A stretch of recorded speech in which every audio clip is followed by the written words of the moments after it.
Alright, so I'm going to show you how to get your channel art looking like this. Now, I'm going to make like 20 minutes, try and make that the maximum amount of time I'm going to try and spend on this. You can follow along and try it for yourself.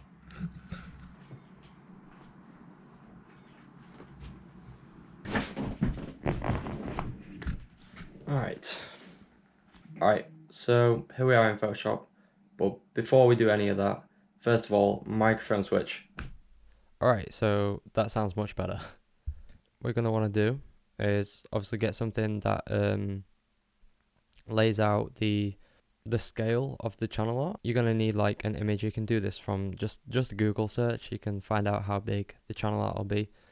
When you do come to upload it, you can't use a resolution that's bought by 423, you know, like just this area here, because it just won't allow it. So you need you need to save it as the whole image, if you understand what I mean.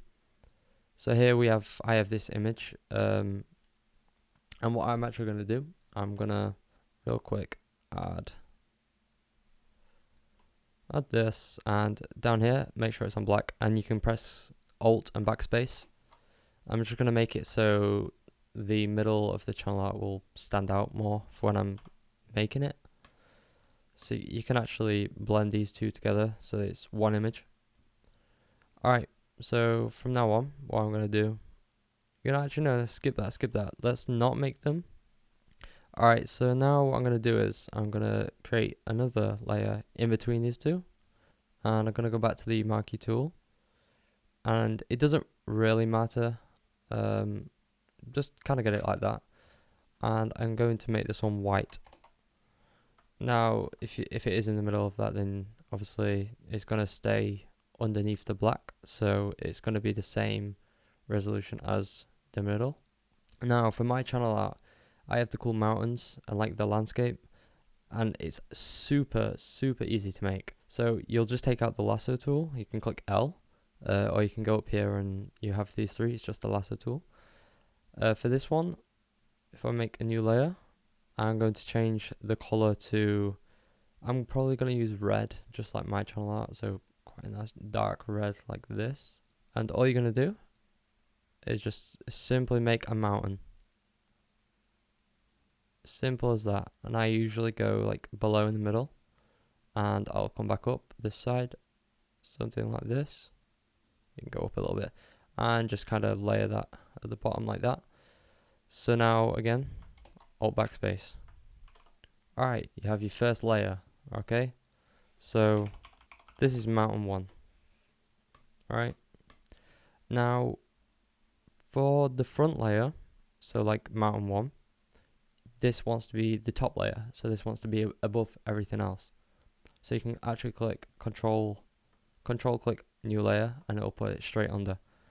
So here I'm going to start somewhere like up this side, and I'm going to bring this down below the mountain, back through, and down like this. So what you can do, you can go back round if you want to have that as its own layer, or you can bring it back up this way. So I like to do it like this and up into the corner. Now it's important to remember that this layer doesn't want to be the same color as your front layer, because they will just blend together. So you don't actually have to change the color on the hue panel. If you just go to brightness, then you can make this a little bit brighter, something like this, and Alt backspace. Okay, so here we have our second mountain layer. We can just copy this name and make that mountain 2. So now you can see it's the second one. From here, you can make as many layers as you want. So like I might make something a little bit here in the distance. So if I do that real quick, I'll change the color beforehand, something like that. So that can be its own little layer. And as you can see, that's a different color to the rest of it. Okay, so one cool thing that I like to do with the text in the thumbnail, I like to have it the same color as the first layer, so that when I give it the outline, it will actually blend together really nicely. So for example, I have velocity as my channel art, but for this tutorial sake, I'm just going to call it YouTube. So you want this above your first layer. Now you can use any font that you want. It doesn't really matter. Some will work better with others, more of a thick font. So I'm currently using a font called Road Rage, and this is what I've got in my channel art. So first of all, you can actually, so if you click on the color tab up here and you can just select the first layer, and that will bring straight to the color that is the first layer. So I'm going to type out YouTube, make a tick on that, and press V to get back to your move tool. And you can scale this up if you want. It doesn't really matter if you write the text out, highlight it, then make it bigger. You can just kind of scale it after, like this. So I'm probably going to have it like this big. Now it's already the same color. So we're just going to center this, Control A, and you can click the two middle ones, and that will just center it out. Another thing, we actually have to change the color of the background. Okay, so that's the color of the background changed. Now it's all looking a bit red, and it won't look like this in the end. It will all be edited. So what we're going to do now is we're going to actually edit the text. Alright, quick pause in the video. My camera actually did die at this point, but the camera will be back on later on in the video, so you won't miss my face for too long. So we don't want this text to be red on the actual text. We want the outline to be that color. So what we're going to do is we're going to add a color overlay to make it white. Then we're going to go for a stroke. Make this stroke fairly big, like that. That looks nice. Again, go to color and then select the layer, and that will be the same. And here you can see it blends really nicely. We can adjust this mountain too if we want, to make it a bit more attached to the text. But what I'm actually going to do is go to inner shadow, and this it automatically puts it on for me as this little effect. But all you need to do is give it a bit of distance. Usually it'll tell you what angle. So currently I'm using 30, so it's kind of coming from like the side, as you can see the line. So mine's coming from this side like that, and you can add some more distance if you want it more visible. Also, again, change the color. So I'm going to use a brighter red like this, and I'm actually going to brighten that up, or maybe darken, because you don't want it blending in with the white. You want it looking like its own little effect. So I'm also going to bring up the size, maybe to something like 3 or 2. Yeah, 2 looks good. Okay, so then what you can do is that's the first part of effects done for the text. So what we're going to do is if you right click on your text, as it is still a text layer, you can rasterize the layer style, which means that you can't edit the text anymore. So before you do that, make sure you have your text correct, because you won't be able to edit any of the wording. So once this is done, basically this merges all the effects into one layer, adds it so you can put more effects on top of those. So like here we could add another stroke if we wanted to change the color to something like white, like that. We don't want that, so we're going to click cancel on that. What I'm going to do is I'm going to adjust this mountain layer here. Also by clicking space, you can pan around your image. So I'm actually going to bring the mountain down like so into this, and we're going to go down here. I actually want to bring it level out a bit more like so, and all you have to do then, if you click the brush tool, I currently have this splatter effect on. It doesn't really matter what you're using, but if you use the brush tool and hold Alt, then you see you have an eyedropper tool. Just click that, and that will select your color down there. Then again, select your layer, Alt backspace, and voila, you now have more of the mountain in that layer. So another thing, if you don't want these little holes in your image, go to the lasso tool and go to your text tool and just circle around it.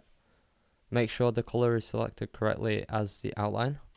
Alt backspace, and that will remove these little parts. And you can do that for anything like you don't want showing on the text. Currently this is looking pretty good because there's no other little layers. It kind of looks a bit blurry. Like Photoshop does this weird thing, like from here it looks great. I zoom in one, it looks blurry, and it does that sometimes. I'm not really sure why, but don't worry, it doesn't affect your overall quality when you come to save it. I use a plugin called Camera Raw, so it's basically like Lightroom and stuff like that. If you do have this, then select it, and you can just adjust all your little effects down here. So I'm gonna increase this, give it some contrast, the highlights, drop the shadows. These whites, it'll just make obviously the white and the lighter color parts stand out a little bit more.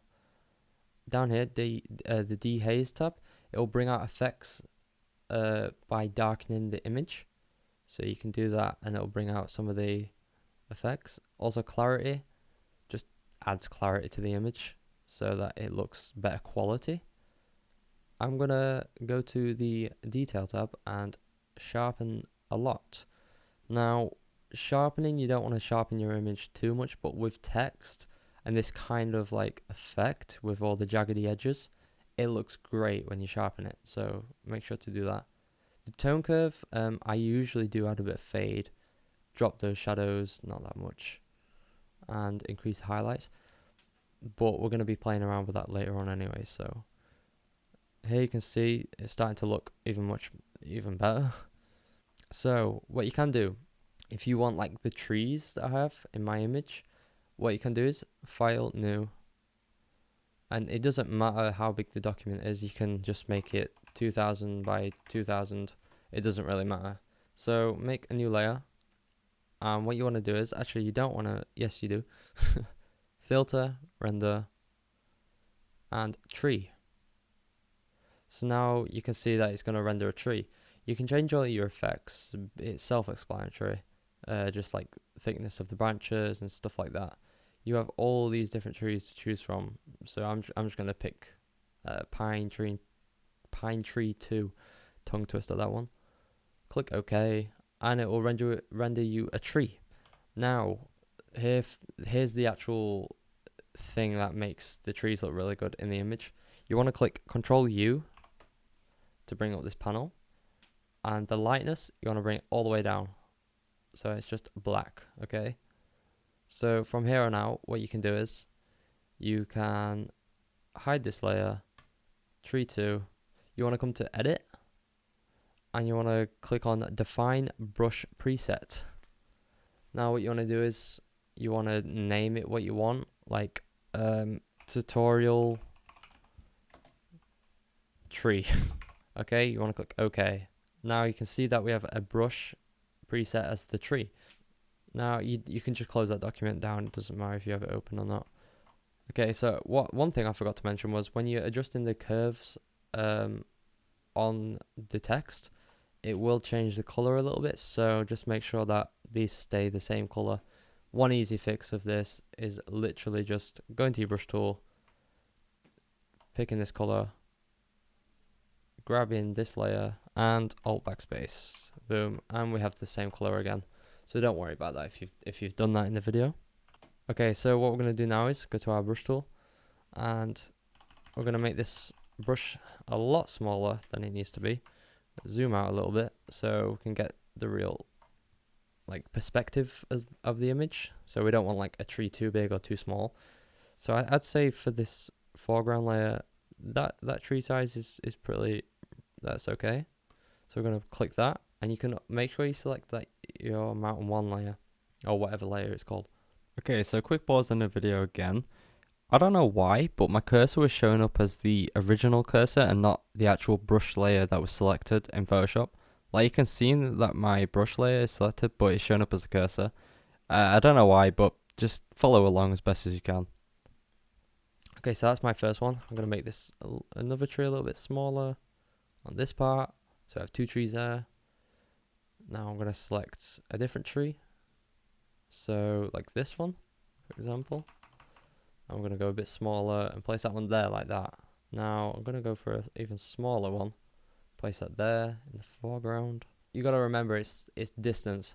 So for this front layer, the trees are going to be bigger. For the next layer, this one, the trees are going to be a little bit smaller. Like in my channel art, I have trees constantly going around, which is actually this tree. Which tree would it be? This tree here. And what I have is, I have the tree going around all the way. So now you can't just click and hold though, otherwise it'll make a weird effect. You don't want that. Make sure that you select the color, and you can actually hide this layer if you want to. I recommend keeping the text layer there because it takes up time trying to do behind it, and you're not even going to see behind it anyway, so leave your text layer there. You can leave this one here too, but I just like to see it without. So what I'm going to do is place that there and just kind of go around like this, and every now and then just make it a little bit bigger, go smaller, and just do this all the way around. So I'll be back in a second.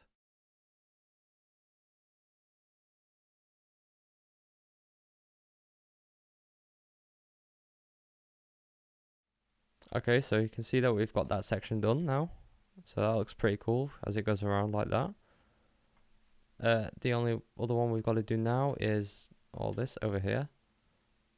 So I'll do that real quick.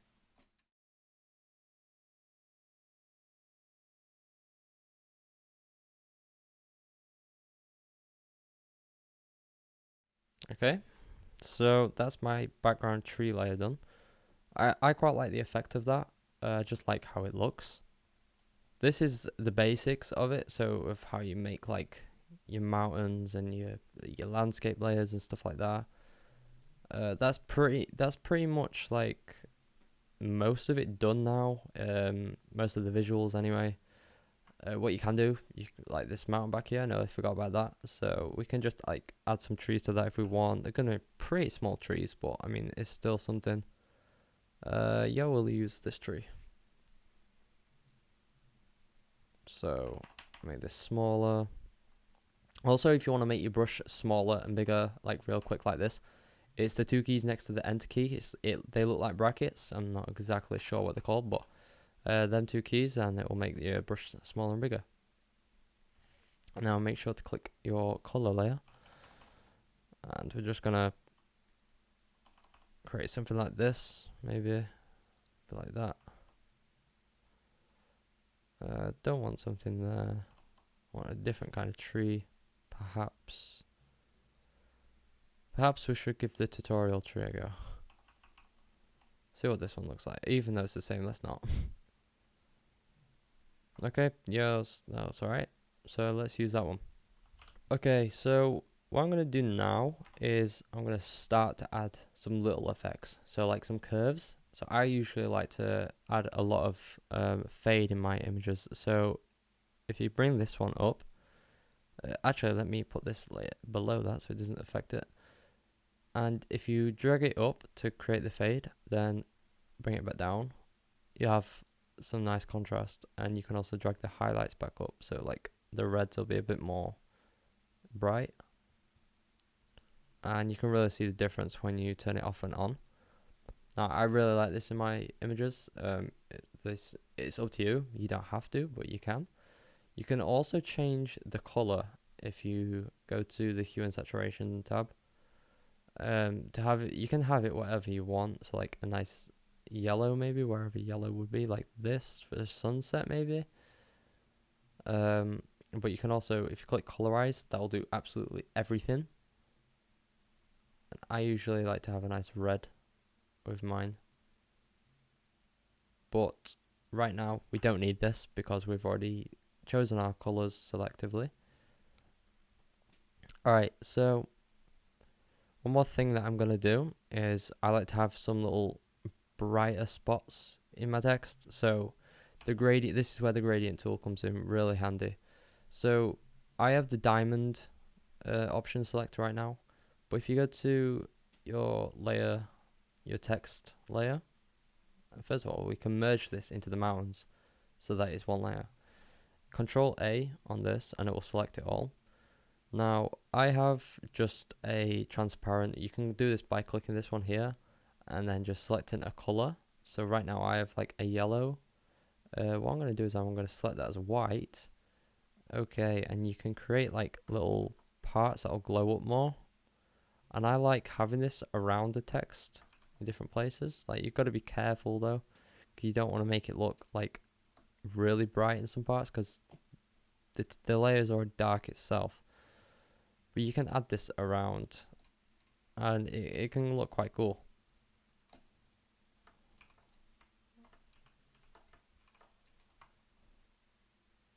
So I like that. So like the bit of bright there, some up top. So yeah, that's one thing. Another, if you add another layer, go to your brush tool. You should have this. They're called Splatter Brushes. Now I always click the second one. Make sure this was selected as white. Make the brush bigger. Sometimes you can't make it bigger straight away. So, and you can actually let's grab that. Don't select this as overlay. Put this to normal, and we'll change that after. So you can do that. Make it a little bit bigger. Select it like this. That's pretty cool. And here you can change it and it'll look a lot better. So overlay I like to add, and it gives it that nice see-through effect. So it's not like kind of blown out, it's just kind of subtle, but it adds to the image itself, so it looks so much better. So what I'm going to do now is for the background layer, as you can see, this is the background. If we could just rename that, doesn't really matter. But what I'm going to add is I'm going to add a gradient. So if we go to our gradient tool, I've already got this set up here, but for a lighter red on, or we can switch this around, so it doesn't really matter which way you have it. You can actually reverse it. So if you click reverse tab, then it'll be like this. And I'm just going to drag like here, or a bit more. So I'm just going to have something like that. I'm going to add one more thing to this. So I usually like to add a bit of lightning in the middle. So what I'm going to do is I'm going to add this to the side, and I'm going to make it bigger. Hold Alt to make it bigger. I want it out of the frame. So I'm going to drag this down here over the top.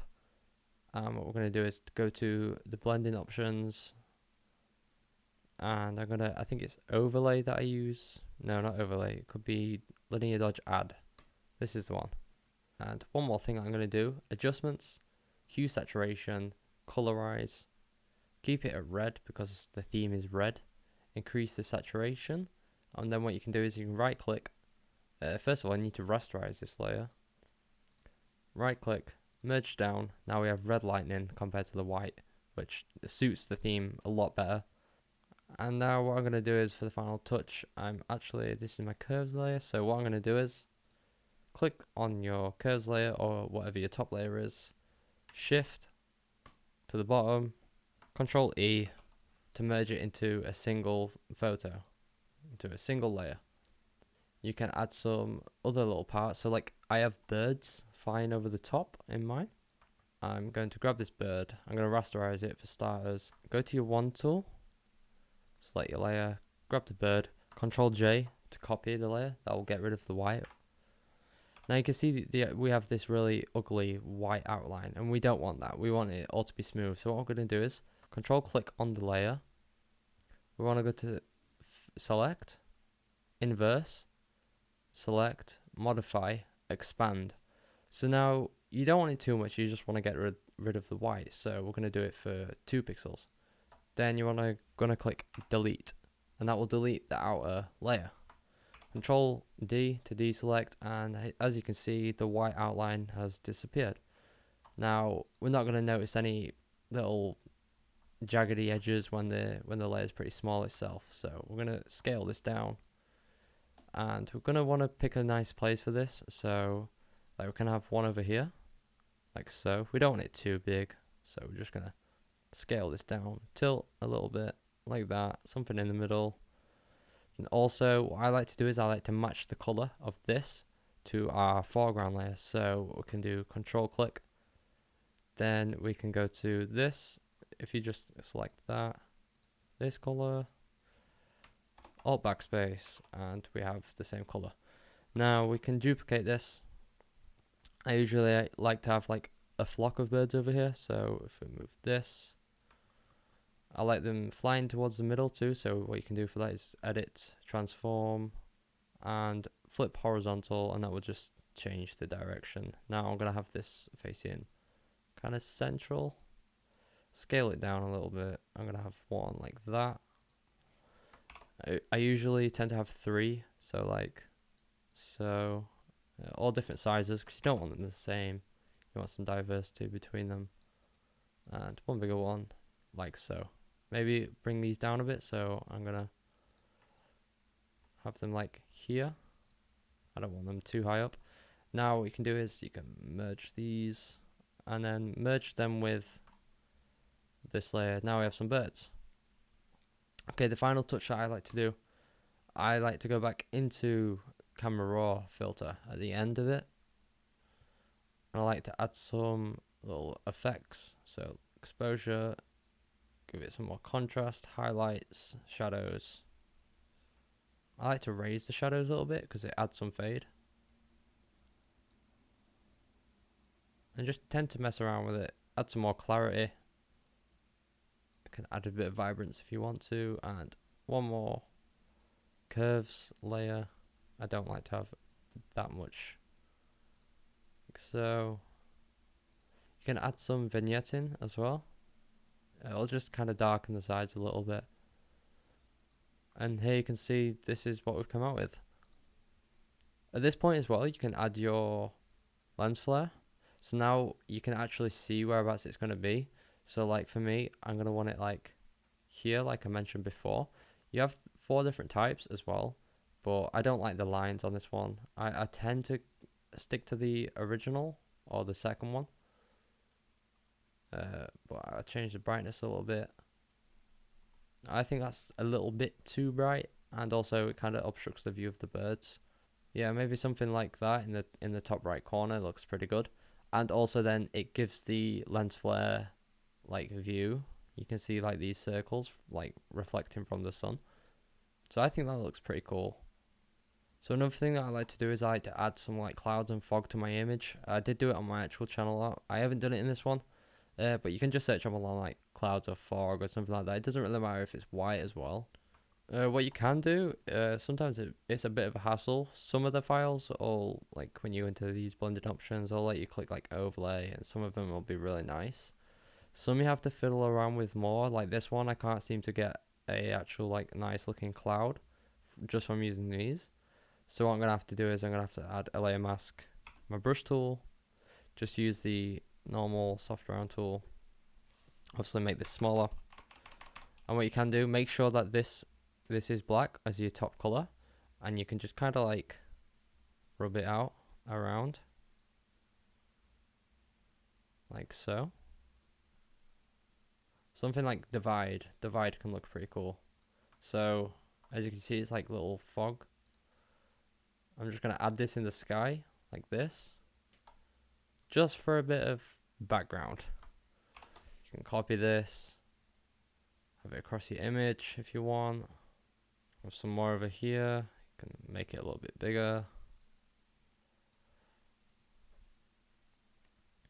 And there you go, you have yourself a new thumbnail. You can use this for a thumbnail if you want, but you have yourself a new channel art. Again, you can use any color you want. Again, adjustments, hue saturation, and you can literally change this to whatever you want. It doesn't matter. Take in mind that your lens flare, it will change the color of the lens flare, so it won't look as realistic, but it still looks pretty cool. If you click colorize, then again, it pretty much does the same job, but it feels more in depth. It seems to change more of the foreground when you do this. So like here, you can see it's more sticking to its old color, but if you click colorize, and it gives everything a different hue. So like this can look pretty cool, like a nighttime kind of vibe. It doesn't really matter, but as you can see, this will be the red and the blue, and they both look pretty cool. But yeah, that is how you make channel art in 2020. So yeah, if you did enjoy this video, then make sure to leave it a thumbs up, and I will see you in the next one. If you want more videos like this, I'm gonna be making more. I did just do a how I make my thumbnails in under 10 minutes video as my previous video, so make sure to go check that one out because I really like that video. But yeah, I will see you in the next one. Peace. Alright, pretty good video if you ask me.